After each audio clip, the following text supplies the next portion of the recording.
Eski aile albümlerine hiç dikkatlice baktın mı?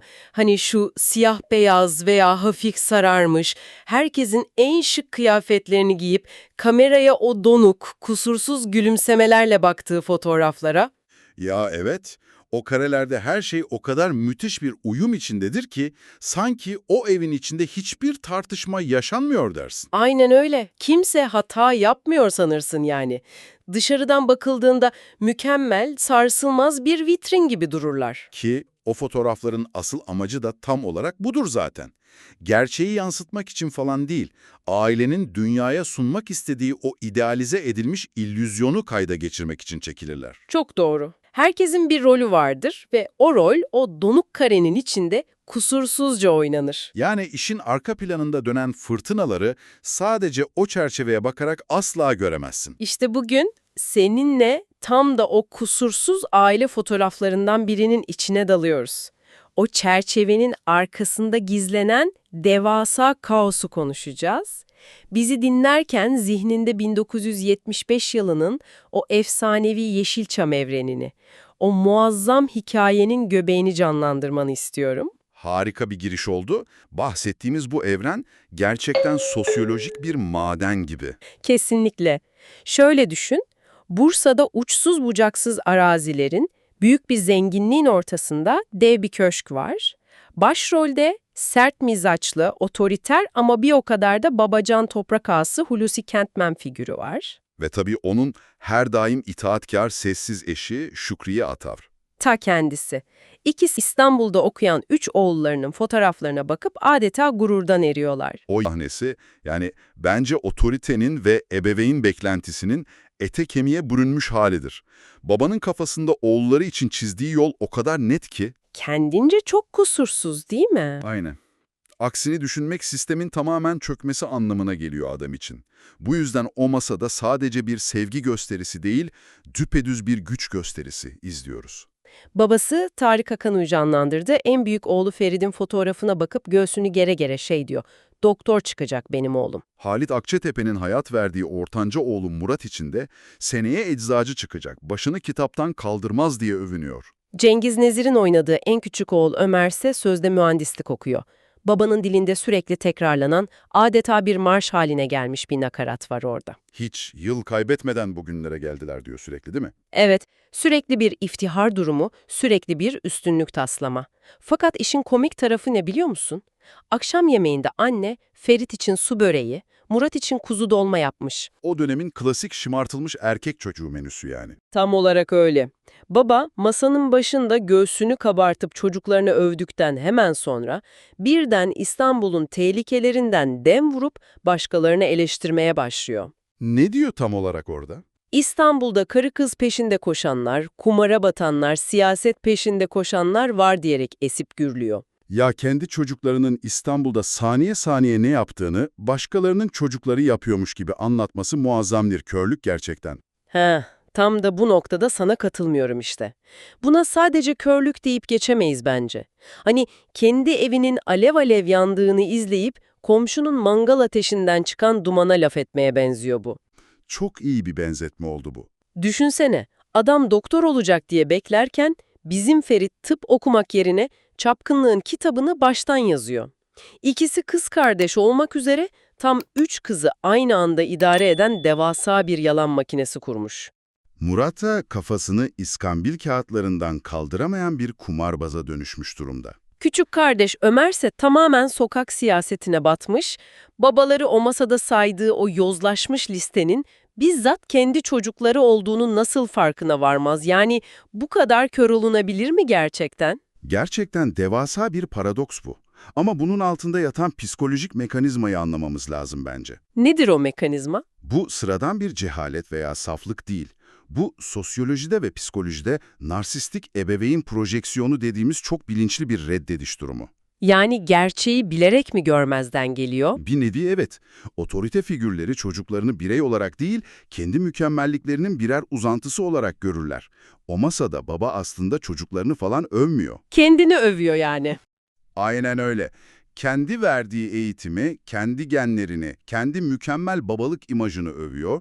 Çocuklarının hata yapabileceğini kabul etmek kendi iktidarının iflas ettiğini kabul etmektir onun için. Anladım. Yüzleşmek çok ağır geleceği için zihin gerçeği görmeyi reddediyor. Kesinlikle. Kusursuz bir savunma mekanizması geliştiriyor zihni. Yani diyorsun ki adamın çocuklarını sevdiği falan yok, sadece aynadaki kendi yansımasına aşık. Bu gerçekten çok sert bir sosyolojik tablo. Sert ama dönemin gerçekliğini çok iyi yansıtıyor. Zaten bu tablonun içinin ne kadar boş olduğunu o meşhur İstanbul-Bursa'dan yolunda tüm çıplaklığıyla görüyoruz. Otobüsteler, Murat daha koltuğa oturur oturmaz babasının o gürleyen otoriter sesinin taklidini yapıyor. Dersler nasıl evladım diyerek dalga geçiyor değil mi? Evet, o sarsılmaz sandığımız otoriteyle resmen alay ediyorlar. Çapkın büyük horoz Ferit ise otobüste bile boş durmuyor. Radarına aldığı yeni bir kızla bakışarak flört antrenmanlarına devam ediyor. Adamın durdurak bilmeyen bir iştahı var. Kesinlikle. Üstelik otobüse binmeden hemen önce bu ailenin dinamiklerine dair çok kritik bir şey daha öğreniyoruz. Babanın kurduğu o baskıcı sistemin dayatmalarından birini kastediyorsun sanırım. Aynen öyle. Babası Ferit'i bir aile dost kızıyla tamamen emrivaki bir şekilde nişanlamış. Temmuz'da düğün olacak diye tarihi bile kesip atmış adam. İnanılmaz bir tahakküm. Ferit'in başı aslında bağlı ama bu onun hızını zerre kadar kesmiyor yani. Ferit evlenmek istemediğini babasına söylemesi için annesini ikna etmeye çalışıyor. O süt sahnesi değil mi? Anne elinde 3 bardak sütle odaya giriyor, beni öldürür falan minvalinde bir tepki vererek kocasından ne kadar korktuğunu gösteriyor kadın. Kesinlikle. Evdeki iletişimin sevgiye falan değil, tamamen korkuya ve diktaya dayandığını kanıtlayan bir an bu.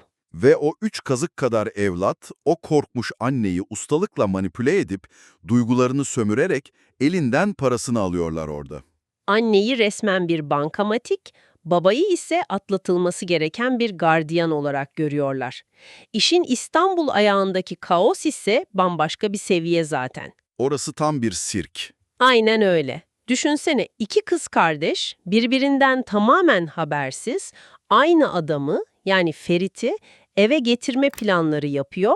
İçlerinden biri sofra örtüsü çırpmak için balkona çıkıyor. Ve o efsanevi an geliyor. Evet, üst komşu Huriye, yani Adile Naşit'in o unutulmaz sevgiye aç karakteri şarkı söylemeye başlıyor. O balkon sahnesi, dönemin mahalle ekosistemini ve baskılanmış toplum psikolojisini okumak için muazzam bir laboratuvardır açıkçası. Buna çok katılıyorum. Huriye şarkıya başladığı an mahallede bastırılmış ne kadar güdü varsa adeta köstebek gibi yuvasından fırlıyor. Kimler çıkıyordu ortaya? Önce bir elmacı gelip laf atıyor, ardından kaymakçı beliriyor. En sonunda mahallenin iki delikanlısı toplanıyor, kadın kadın diye dolanarak. Tam bu fırsatçı güruh Huriye'yi köşeye sıkıştırmışken, sokağın başından Hayati Hamzoğlu'nun canlandırdığı Maço Ali karakteri çıka geliyor. İşte mahallenin ahlak bekçisi sahneye giriyor. Aynen öyle. Ali'nin gelişiyle ortalık adeta bir savaş alanına dönüyor. Adam gidip elmacının ensesine öyle bir tokat indiriyor ki tezgah dağılıyor. Sonra kaymakçının kaymağını alıp kendi kafasına çalıyor adamın. Çok absürt ama bir o kadar da sert bir şiddet var orada. Tabii bu sözde namus bekçiliği şovundan konser veren Huriye de nasibini alıyor.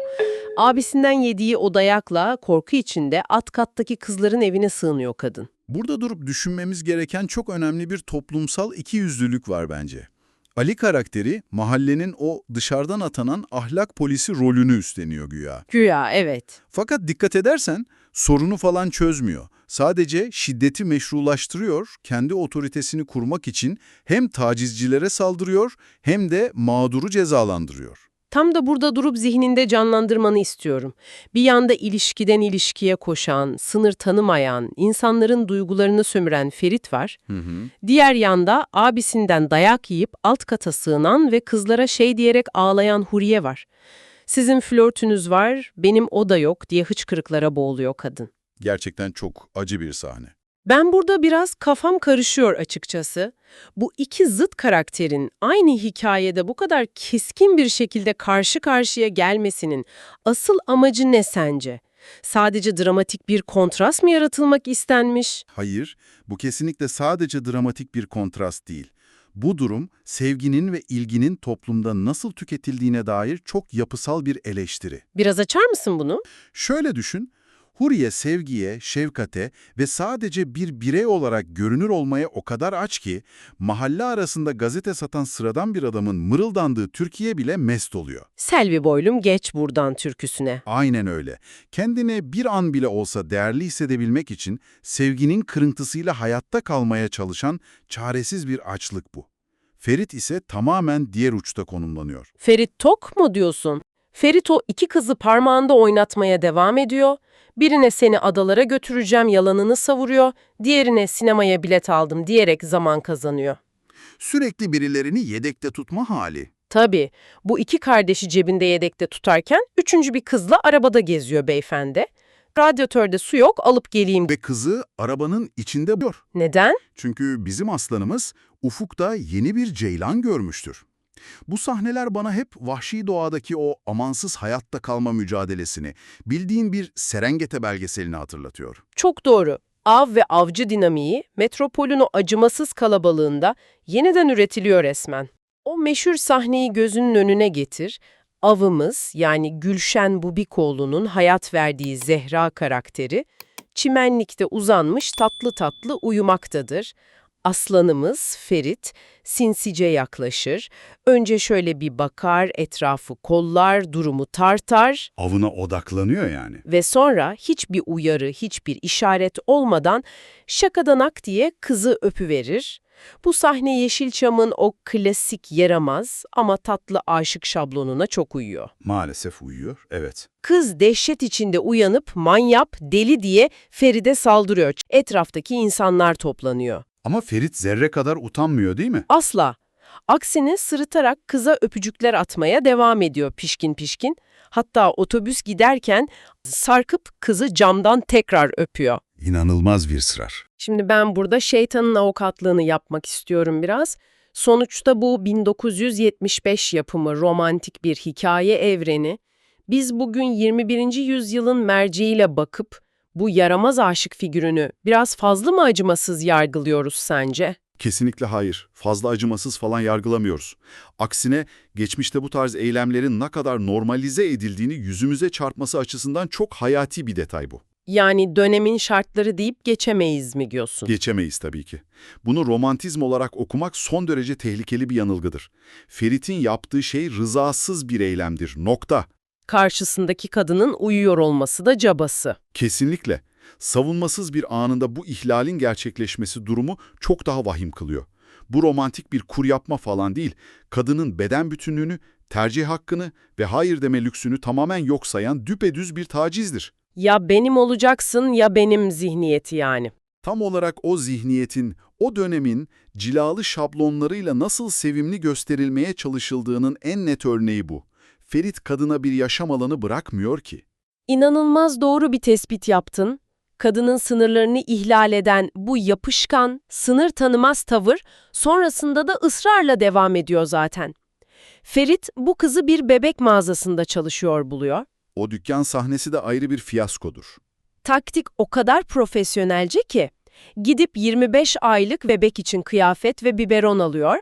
Kıza randevu sorup yüzüne karşı net bir cehennem de cevabını almasına rağmen yüzsüzlüğe devam ediyor. Hiçbir şey olmamış gibi dükkana geri dönüyor sonra. Evet, satın aldığı o kıyafetleri alıp bunlar kardeşime küçük geldi gibi absürt bir bahaneyle değiştirmeye geliyor. Tam kız onu dükkandan kovacakken bir anda ilanı aşk ediyor. Avcı avının nefes almasına bile izin vermiyor resmen. Çünkü mesele aşk falan değil orada, mesele tamamen iktidar. O kızı elde edememek, Ferit'in kendi kafasında kurduğu o yenilmez erkeklik algısına yönelik devasa bir tehdit oluşturuyor. Egosuz edeleniyor yani. Aynen, egosunu onarmak için o kadını fethetmek zorunda hissediyor kendini. Tabii, o egosunu beslediği o çok katmanlı, yalanlardan oluşan yeraltı dünyası da ufaktan çatırdamaya başlıyor bir yandan. Ferit bir gün kız kardeşlerden birinin evine 5 çayına gidiyor. İşte çöküşün başladığı yer. İçeride koltukta yayılmış, hafiften flörtleşirken birden diğer kız kardeş eve geliyor. Tam bir panik anı. Ferit panikle beni gıcık tuttu, hava almam lazım bahanesini uydurup evden firar ediyor. Ve sığınacak yer olarak nereyi buluyor dersin? Doğruca üst kata, abisinden korkusuna titreyen Huriye'nin dairesine. Kadının da ödü kopuyor tabii. Huriye yakalandığında da hiç bozuntuya vermeden ben elektrikçiyim, şalterlere bakmaya geldim diyerek paçayı son anda kurtarıyor. Burada tam bir kaçak et durumu var aslında. Kaçak et mi? Ya kaçak et zaten kaçak, eve gelen et de kaçak. Adam bildiğin bir sirkte elinde alevli zincirlerle jonglörlük yaparken son anda yanmaktan kurtuluyor. O kadar çok yalan ağı örmüş ve hayatını o kadar fazla kompartmana ayırmış ki artık hangi vagonda olduğunu kendisi bile karıştırıyor adam. Bu tarz manipülatörlerin en zayıf noktası da kendi zekalarına duydukları o aşırı güvendir zaten. Evet, o kibre o kadar kapılmış ki bu tehlikeden ders alıp geri adım atacağına Zehra'ya daha da yapışıyor. Asla pes etmiyor. Lokantada yemek yerken peşinde, bindiği takside yan koltukta, evinin yolunda sürekli ensesinde adamın. Kızın etrafında adeta etten bir duvar örüp onu psikolojik olarak bezdiriyor ve sonunda bir şekilde kızı sevgilisi olmaya ikna ediyor. Psikolojik yıpratma taktiği işe yarıyor maalesef. Fakat burada zaman çizelgesinde inanılmaz bir kırılma var.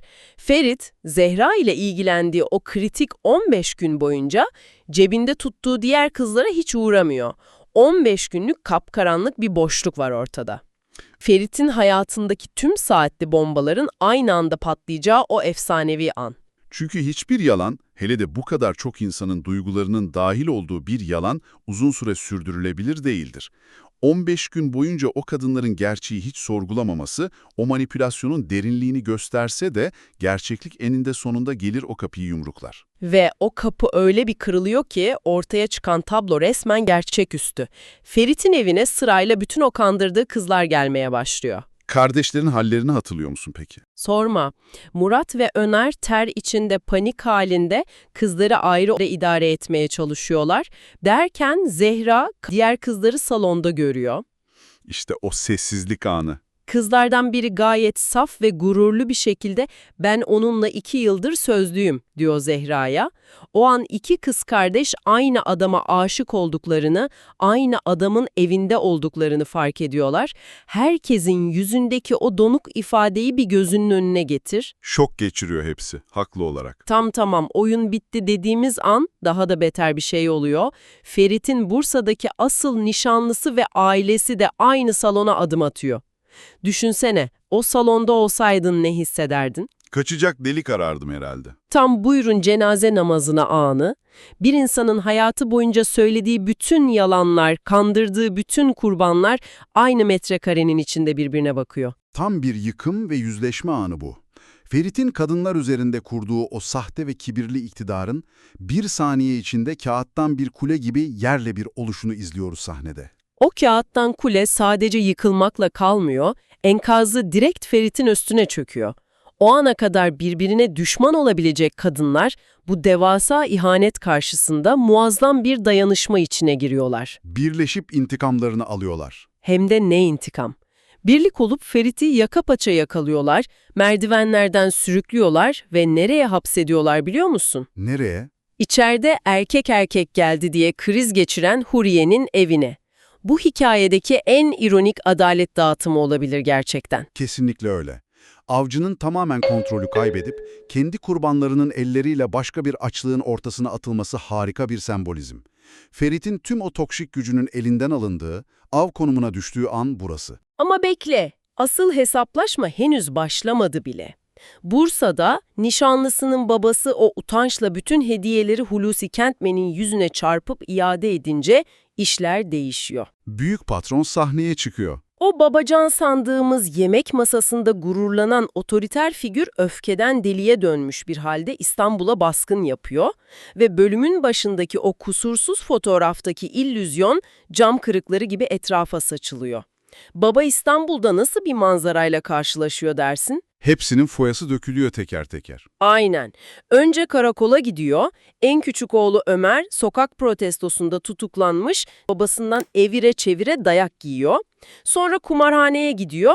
Kitaptan başını kaldırmaz dediği Murat kumarda basılıyor. O da feci bir meydanda yağı yiyor. Ve sıra en büyük gururuna geliyor. Doktor çıkacak dediği Ferit, Huriye'nin evinden zar zor, can havliyle kurtulup kendi evine geldiğinde yanağında kocaman kırmızı bir ruj iziyle, paramparça olmuş bir halde babasının karşısına dikilip her şeyi itiraf etmek zorunda kalıyor. O baba figürünün kendi inşa ettiği o körlükle yüzleştiği şiddetli an işte burası. Dikkat et, baba gerçeği anladığında çocuklarıyla oturup konuşmuyor, onları anlamaya falan çalışmıyor. Direkt vuruyor adam. Aynen, direkt fiziksel şiddete başvuruyor. Bu aslında otoritesinin ne kadar çaresiz, ne kadar ilkel ve argümansız bir noktaya dayandığının kanıtı. Zaten bu çaresizliğin verdiği öfkeyle cezaların en büyüğünü kesmek için üçünü birden yaka paça Bursa'ya geri götürüyor adam. Onları o lüks hayattan koparıp, sıradan işçilerle aynı konuma sokup, ağır şartlarda elleri yara bere içinde kalana kadar çalışmaya zorluyor. Ağa çocukları bir anda amele oluyor. Aynen öyle. İşte tam bu kırılma noktasında anne o sessizliğini bozup isyan ediyor sonunda. O hep boyun eğen kadın, biz para verdik, şımarttık, suç bizim diyerek gerçeği kocasının yüzüne haykırıyor. Sence bu ceza yöntemi gerçekten bir işe yarıyor mu peki? Annenin bu isyanı, hikayenin sosyolojik olarak ulaştığı en olgun noktadır aslında. Bunu efsanevi Hababam sınıfındaki o meşhur Mahmut Hoca felsefesine benzetebiliriz çok rahat. Nasıl yani? Mahmut Hoca ne derdi ki? Mahmut Hoca velilere hep şey derdi, çocuğun cebine 3-5 kuruş koyup okula yollamakla ana babalık görevi bitmez derdi. Burada da babanın o tüccar zihniyetli kibrinin çöküşünü izliyoruz aslında. Ben para verdim, bütün imkanları sağladım, görevim bitti anlayışının ne kadar çürük bir temel olduğu ortaya çıkıyor. Çok haklısın. Çocuklarınıza balık tutmayı öğretmek, onlara sağlam bir karakter inşa etmek yerine, sırf kendi gücünüzü ve otoritenizi tatmin etmek için onlara sürekli balık verirseniz, o balıklar zamanla o çocukları zehirler. Çocukların ahlaki çöküşü aslında babanın temsil ettiği o sistemin çöküşüdür. Ne kadar güzel özetledin. Finalde ise işler tam bir Yeşilçam klasiği olarak iyice çığırından çıkıyor zaten. Ferit kendini tekrar Zehra'nın peşine düşerken buluyor. Hiç uslanmıyor yani. Zehra onca yalandan sonra onu dinlemeyi reddedince bizimki bir binanın en tepesine çıkıp intihar edeceğini söylüyor. Etrafa polisler, itfaiyeler, gazeteciler falan toplanıyor. Büyük bir şov. Aynen. En sonunda polisin aşağıda açtığı o meşhur brandaya atlıyor, görünürde o mutlu sona, o klasik aşka ulaşıyor. Güya mutlu son tabii. Ama bu derinlemesine sohbeti bitirmeden önce senin zihnine çok kritik, çok kışkırtıcı bir soru bırakmak istiyorum. Ferit o brandaya düşüp mutlu sona ulaştıktan sonra ertesi gün sence ne oldu? Çok güzel bir soru bu. Zehra ile olan bu yeni, sözde tertemiz birlikteliği, Ferit'in gerçekten içsel bir dönüşüm yaşadığının, bütün o narsist hatalarından ders çıkardığının bir kanıtı mıydı? Yoksa babasının parası, konforu ve o sonsuz desteği kesilince tek başına ayakta kalamayan, bu asalığın hayatta kalabilmek için tutunduğu taze ve güvenli yeni bir dal mıydı sadece? İktidar sahibinin sadece para musluğunu keserek yıllarca süren o sorumsuzluğu, toksik davranışlarını ve empati yoksunluğunu bir günde çözüp çözemeyeceğini bir düşünmeni istiyorum. Gerçekten o kadar kolay mı değişir insan? Ufak bir hatırlatma yapalım. O zaman artık son sözlerimizle sizlere veda edelim. Artık videolarımız, hem uzun videolarımız hem de shorts yani kısa videolarımız kademe kademe altyazılı hale geliyor. Yani her iki videoda istediğiniz dilin altyazısını açıp videoyu o şekilde de izleyebilirsiniz. Azerbaycan Türkçesi, İngilizce, Almanca, İspanyolca, Norveççe, Özbekçe, Fransızca dahil olmak üzere 25 dilli geniş bir yelpazemiz vardır. Ayrıca bizim aktif ettiğimiz dillerimiz dışında otomatik çeviri özelliğiyle diğer diller, mesela Çince, Endonezce, Yunanca gibi diller de aktif, onu da söyleyelim. YouTube videosunda altyazı bölümünden istediğinizi seçebilirsiniz. Ekran rehberini Facebook, YouTube, Instagram ve Twitter yani X platformlarından takip etmeyi, oralardan videolarımızı beğenmeyi ve yorum yazmayı lütfen unutmayın ve ihmal etmeyin. Yorumlarınızda söz etmemizi istediğiniz yapımlar olursa da onlara da bakarız ve sıradaki rota olarak onları da belirleriz. O zaman başka bir içerikte görüşebilmek ümidiyle kendinize iyi bakın. Ekran Rehber YouTube kanalından ayrılmayın. Esen kalın, hoşça kalın, iyi günler.